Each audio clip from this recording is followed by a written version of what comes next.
Assalamu alaikum everyone. Welcome to another video from Bright Life Consultancy. আমি ফারহান ইশরাক আহমেদ আজকে একটি নতুন ভিডিও নিয়ে এসেছি।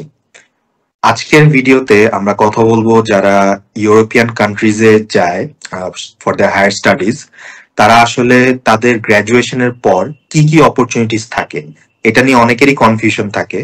যেরকম কান্ট্রিজ লাইক কানাডা, ইউএসএ অথবা অস্ট্রেলিয়া হয়তো ওয়ার্ক অপরচুনিটিস দেয়, এটা হয়তো অনেক জায়গায় হাইলি প্রমোটও করে। বাট ইউরোপিয়ান কান্ট্রিজ কি আসলেই জব অপরচুনিটিস দিচ্ছে কিনা, কিভাবে দিচ্ছে, কি কি রিকোয়ারমেন্টস, এইটা নিয়ে আজকে আলাপ করব। এন্ড আমাদের সাথে আছে Redwan.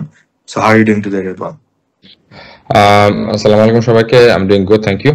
So looking forward to this exciting topic of jobs in Europe. So Redwan এমন একজন আমি বলবো যে best person to talk about this, because সে নিজেও হায়ার স্টাডিজ এর জন্য ইউরোপিয়ান কান্ট্রিজ লাইক সুইডেন, সুইজারল্যান্ডে তার হায়ার স্টাডিজ করেছে এবং তারপরে সে নিজেও ওখানে জব করছে। সো আমরা এর জন্যই কনসিডার করি যে he is the right person to talk about this. কারণ অনেকেই আমাদের কে জিজ্ঞেস করে যে ইউরোপে কি আদৌ গ্রাজুয়েশনের পরে কি ওখানে জব করা যায় কিনা, নাকি দেশে চলে আসতে হবে।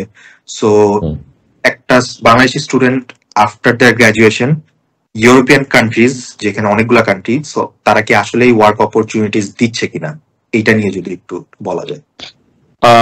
হ্যাঁ, ডেফিনেটলি আনসার হবে দিচ্ছে এখন, বাট এই সিম্পল আনসারের পিছনে কিছু মানে এক্সপ্লেনেশন দরকার আমি মনে করি। আপনাকে মানে ফার্স্ট থিং ফার্স্ট হচ্ছে আপনাকে আপনার পড়াশোনাটার দিকে ফোকাস করতে হবে, ঠিক আছে? You have to finish your studies, masters হোক, ব্যাচলার্স হোক, পিএইচডি হোক, যেটা যেটা আপনি ইউরোপে আসতেছেন সেটা শেষ করবেন টাইম মতো। শেষ করার পর আপনার তখন সেই কান্ট্রিতে জব খোঁজার জন্য, যে কান্ট্রি হোক না কেন, আপনাকে একটা রাইট আছে। সেই রাইটের জন্য তারা আপনাকে একটা ভিসা দিবে, জব সিকিং ভিসা। বিভিন্ন জায়গায় বিভিন্ন নাম দিয়ে বলে, হ্যাঁ, আপনার ব্লু ভিসা বলে জার্মানিতে, আপনার ওরিয়েন্টেশন ইয়ার বলে নেদারল্যান্ডসে, হ্যাঁ, ওয়ার্ক পারমিট রিকোয়ারমেন্ট বলে সুইজারল্যান্ডে। তো বিভিন্ন নাম আছে, বাট দ্য পয়েন্ট ইজ আপনাকে তারা 6 মাস, 9 মাস বা 1 বছর একটা এক্সটেনশন দিবে to look for job.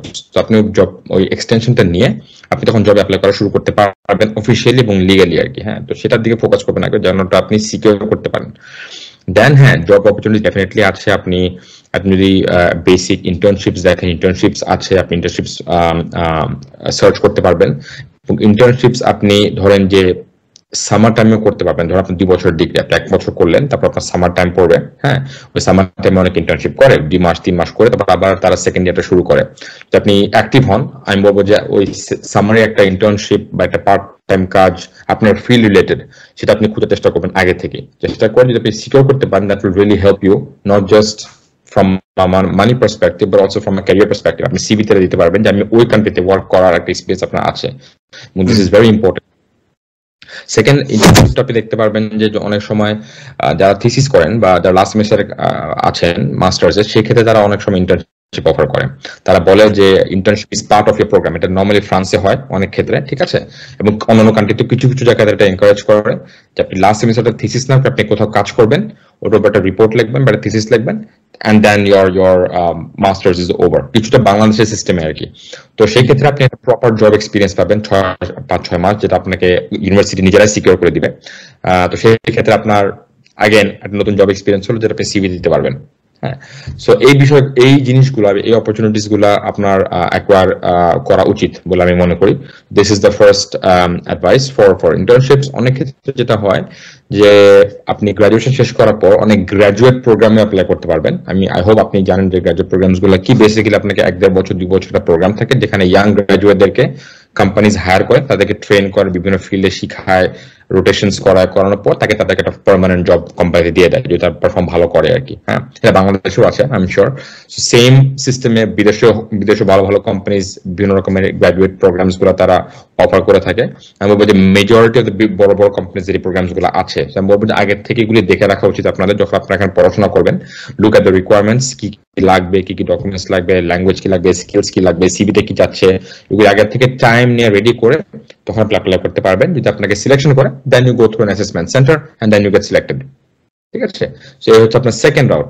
Third route, আপনি ডিরেক্ট জবে অ্যাপ্লাই করতে পারবেন, ফুল টাইম জব, যদি আপনার অলরেডি কিছু এক্সপিরিয়েন্স থাকে বা আপনি অলরেডি একটা মিড লেভেল প্রফেশনাল, আপনার বাংলাদেশ এক্সপিরিয়েন্স ছিল, বর্ণগত এক্সপিরিয়েন্স ছিল, যে আপনি বলবেন যে আমি ডিরেক্টলি কোনো কাজে ঢুকবো, দ্যাটস অলসো পসিবল। তো সেই ক্ষেত্রে আপনার প্রোফাইলটা যেন ফিট হয় উইথ দি অ্যাপ্লাইং কোম্পানি, এটা খেয়াল রাখতে হবে, এবং এক্সপিরিয়েন্স এবং স্কিলসটা যেন ফিট হয়, এটা আপনাকে প্রুভ করতে হবে আর কি, ঠিক আছে? তো যে লেভেলে হোক না কেন আপনার জবস পাওয়াটা ডেফিনেটলি পসিবল, বাট আপনাকে খুঁজতে হবে, একটু ধৈর্য ধরতে হবে। কারণ অনেক ক্ষেত্রে অনেকে মনে করেন আমি সপ্তাহে 3টা অ্যাপ্লাই করলাম, 4টা অ্যাপ্লাই করলাম, মাসে আমি 10টা অ্যাপ্লাই করলাম, আমার হচ্ছে না, অনেকে ফ্রাস্ট্রেশনে ভোগে, এটা আমি নিজেও দেখছি। তো সেই ক্ষেত্রে আমি বলবো যে আপনার patience is very important, it takes time.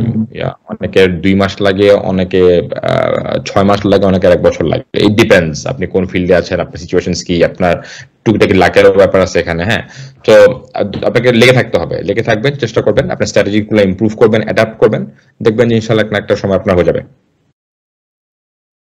আচ্ছা, তো আই গেস স্টুডেন্টরা একটু আইডিয়া পেলো যে হ্যাঁ, job opportunities are there, but you have to work hard for it, যদি আমি খুব সিম্পলি বলি আর কি। আরেকটা কোশ্চেন যেটা আমাদেরকে কম বেশি করেই থাকে, যে ডিমান্ডিং সেক্টরস গুলা, মানে ইন কেসেস অফ জব, যে কোন সেক্টরস গুলা খুব বেশি high demanding in European countries. এখন ধরুন আপনি যদি ইউরোপিয়ানের ডাইনামিক্স গুলো দেখেন, বা ইউরোপিয়ান ইউনিয়নের বা ইউরোপিয়ান কমিশনের যদি আপনি রিসেন্ট রিপোর্টস গুলো দেখেন, বা তাদের ফিউচার গোলস গুলো দেখেন, বা তারা কোন ফিল্ডে তারা ফান্ডিং করতেছে বেশি, আপনি এগুলি খেয়াল করেন, আপনি দেখবেন যে topics like AI, artificial intelligence, তারপর Gen AI, generative artificial intelligence, ঠিক আছে, এইরকম অ্যাডভান্সড সায়েন্স, ডেটা সায়েন্স বা অ্যাডভান্স অ্যানালিটিক্যাল টেকনিক্স, এইসব ফিল্ডে অনেক ইনভেস্টমেন্ট এখন আসতেছে, অনেক কোম্পানি যেগুলো এক্সপ্লোর করতেছে এখন। এই লাইনে যদি আপনার এক্সপিরিয়েন্স থাকে, ডেভেলপমেন্ট এক্সপিরিয়েন্স হোক, সায়েন্টিস্টের এক্সপিরিয়েন্স হোক, অথবা প্রোগ্রামিং এক্সপিরিয়েন্স হোক, সেই ক্ষেত্রে আপনার অনেক ইন্টারেস্টিং অপরচুনিটিস এখন থাকতে পারে এবং আসতে পারে in the future. That's one area. Definitely IT, engineering, very traditional fields. Europe is very, let's say, manufacturing driven continent. তো আপনার প্রত্যেকটা দেশেই কার কোম্পানিজ আছে, আপনার ম্যানুফ্যাকচারিং কোম্পানিজ আছে, আপনার হেভি মেশিনারিজ কোম্পানিজ আছে। তো সেক্ষেত্রে আপনার বিভিন্ন রকমের ইঞ্জিনিয়ারিং স্কিলস লাগে। এটা আপনার ইলেকট্রিক্যাল হতে পারে, কম্পিউটার হতে পারে, হার্ডওয়্যার হতে পারে, মেকানিক্যাল হতে পারে, হোয়াট এভার, এগ্রিকালচার হতে পারে ফর ইনস্টেন্স। তো engineering in general is demand field as well ইউরোপের মধ্যে। আপনি যদি একটু নন ইঞ্জিনিয়ারিং ফিল্ডে হন, তো সেক্ষেত্রে আপনার ধরেন যে বিভিন্ন রকমের লাক্সারি গুডস কোম্পানি, তারপর আপনার বিভিন্ন রকমের হসপিটালিটি কোম্পানি, এসব কোম্পানি অনেক সময় অনেক ফিল্ডে হায়ার করে, মার্কেটিং হায়ার করতে পারে, বিজনেস ডেভেলপমেন্টে হায়ার করতে পারে, ঠিক আছে, ফাইন্যান্সে হায়ার করতে পারে, এবং এইসব বিভিন্ন এরিয়াতে তাদের যে গ্র্যাজুয়েট প্রোগ্রামস থাকে মোরলেস, তো ওগুলো আপনি টার্গেট করতে পারেন। যদি আপনি সব বড় কোম্পানি একদম ডিরেক্টলি ফুল টাইমে না ঢুকতে চাই, যদি আপনি নিচ থেকে শুরু করতে চান, তাহলে আপনার এন্ট্রিটা একটু ইজি হয়ে যাবে, কারণ আপনি জাস্ট আপনার লেভেলে যারা আছে ইয়াং গ্র্যাজুয়েট, তাদের সাথে আপনাকে কম্পিট করতে হবে, not with the senior professionals, তাই না? তো একটা স্ট্র্যাটেজি আর কি। তারপর তারপর আপনার এগ্রিকালচারাল ফিল্ডস, তারপর এগ্রিকালচারাল সায়েন্স, এগ্রিকালচার ডেভেলপমেন্ট, তারপর আপনার ভেরি ইম্পর্টেন্ট সাস্টেনেবিলিটি, হ্যাঁ, ক্লাইমেট চেঞ্জ, এইসব এরিয়া যেখানে আপনি রিনিউয়েবল এনার্জিস ডেভেলপ করা, মানে স্ক্যার্স রিসোর্সেস বা নন রিনিউয়েবল এনার্জিকে রিপ্লেস করা, এইসব এরিয়াস গুলো এখন is very very highly demanded, এবং ফিউচারে তা থাকবে। কারণ এখন ইউরোপের বেশিরভাগ প্রত্যেকটা কান্ট্রি বলে যে আমরা এখন জিরো কার্বন এমিশনের দিকে যাবো, তার মানে তারা পেট্রোল, কোল, নিউক্লিয়ার এগুলো রিপ্লেস করবে তারা উইথ রিনিউয়েবল এনার্জি, তাই না? তো ওই ফিল্ডে পড়াশোনা করলে বা ওই লাইনে ইঞ্জিনিয়ারিং, আইটি, বিজনেস আছে না, ওই দিকে যদি আপনি ফোকাস করতে চান, যদি আপনার ইন্টারেস্ট থাকে, that is also another area to explore. তো বিভিন্ন এরিয়া আছে, অপরচুনিটিজ আছে, আপনার ফিট অনুযায়ী যেখানে আপনার ভালো মনে হবে বা আপনার স্কিলস বা আপনার নলেজ যেখানে ফিট হবে, আপনি ওই জায়গাটাতে ফোকাস করে ওখানে অ্যাপ্লাই করতে পারবেন। আর নট নেসেসারি আপনাকে যে দেশে আছেন ওখানে অ্যাপ্লাই করতে হবে, ভেরি ইম্পর্টেন্ট, আপনি অন্যান্য দেশে অ্যাপ্লাই করতে পারবেন, তাই না? যদি আপনি ইউরোপে আসবেন, আপনার সেনজেন ভিসা হবে, আপনার মুভমেন্ট অনেক ইজি, মোবিলিটি অনেক ইজি। তো আপনি এক জায়গায় পড়াশোনা করলেন, ধরেন নেদারল্যান্ডসে পড়াশোনা করলেন, আপনি অ্যাপ্লাই করলেন জার্মানিতে, বা আপনি অ্যাপ্লাই করলেন সুইজারল্যান্ডে বা সুইডেনে, দ্যাট ইজ পসিবল, এবং জব পেলে আপনাকে তারা ভিসাতে নিয়ে যাবে। হ্যাঁ, সো আই থিঙ্ক এই জিনিসটাও বেনিফিট আমাদের বাংলাদেশে নেওয়া উচিত বলে আমি মনে করি। সো হাই ডিমান্ডিং জবসের সাথে আমরা এটাও জানলাম যে ইউরোপে আসলে মোবিলিটিটাও একটা অনেক বড় অ্যাক্সেস স্টুডেন্টসদের জন্য, যে নট নেসেসারি যেই কান্ট্রি থেকে গ্র্যাজুয়েট করেছে সেখানেই তার জব সিকিং করা লাগবে, সে আসলে ইউরোপিয়ান অন্যান্য কান্ট্রিজ, সেনজেন যুক্ত কান্ট্রিজ গুলাতে সে অ্যাপ্লাই করতে পারবে ফর জবস।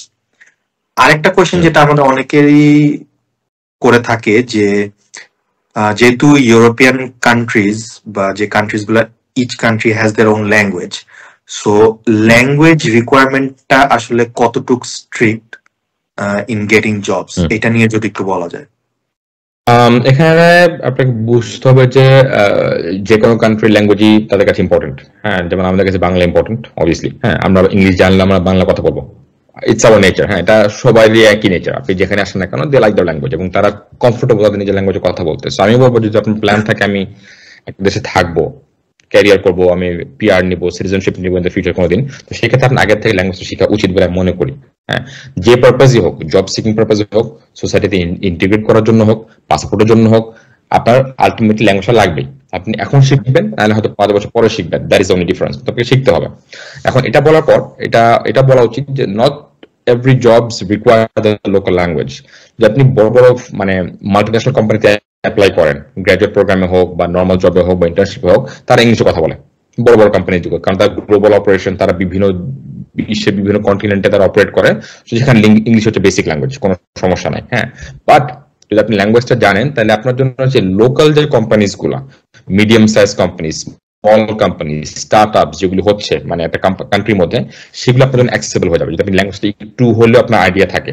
নট নেসেসারি আপনাকে নেটিভ হইতে হবে, বাট অ্যাটলিস্ট যদি A2, B1 level, mid level যদি আপনার একটা নলেজ থাকে, অ্যাটলিস্ট কথা বলার জন্য, একটা ইমেল করার জন্য, সেটা আপনাকে অনেকখানি আগায় নিয়ে যাবে। কারণ তারা আপনার কাছ থেকে এক্সপেক্ট করে না যে আপনি এক্সেপশনাল ল্যাঙ্গুয়েজ স্কিল জানবেন। কিছু বেসিক জানলেও তাদের জন্য ভালো, কারণ তারা তাহলে আপনাকে ফিউচার অপরচুনিটি দিবে যে ঠিক আছে, তোমার কিছু বেসিক নলেজ আছে, তুমি কাজ শুরু করো, and then you can learn while you are working. এটাও পসিবল, এটা অনেক কোম্পানি অ্যালাউ করে। হ্যাঁ, সো সেই ক্ষেত্রে আপনাকে যদি সেই ইন্টারেস্ট দেখাতে পারে বা যদি সেই স্কিলটা দেখাতে পারেন যে হ্যাঁ you have made the effort to learn the language, আপনার মানে প্রোফাইলটাকে তারা অনেক বেটার হিসেবে দেখবে, এবং আপনার যে অ্যাপ্লিকেশনের যে স্কোপটা অনেকখানি বেড়ে যাবে, not just multinational big companies but also local companies. হ্যাঁ, যদি bigger the scope, better the opportunity to get a job. So আমি যদি শর্টে বলি যে হ্যাঁ, ল্যাঙ্গুয়েজটা আসলে জানা থাকলে এটা আসলে অনেক বড় একটা অ্যাডভান্টেজ দিবে স্টুডেন্টসদের জন্য। সো আশা করি আমরা মোটামুটি সবকিছুই কভার করেছি। তারপরেও যদি স্টুডেন্টদের কোনো কোয়ারিজ বা কোনো ডাউটস থাকে, of course reach out to us, we are always ready to help you. আমাদের অফিসে এসে যোগাযোগ করতে পারেন, আমাদের ফেসবুক পেজে যোগাযোগ করতে পারেন, হোয়াটসঅ্যাপ নাম্বার, ইমেল সবকিছুই ইজ ওপেন। সো আমাদের সাথে যোগাযোগ করবেন যদি আপনাদের কোনো ফার্দার কোয়ারিজ থাকে। সো এই বলেই আমি শেষ করতে যাচ্ছি। আশা করি আপনারা ভালো থাকবেন এবং আশা করি আপনাদের সাথে আরেকটি নতুন ভিডিওতে দেখা হবে। So take care Redwan and take care everyone. Bye bye, আল্লাহ হাফেজ। টেক কেয়ার, বাই বাই, আল্লাহ হাফেজ।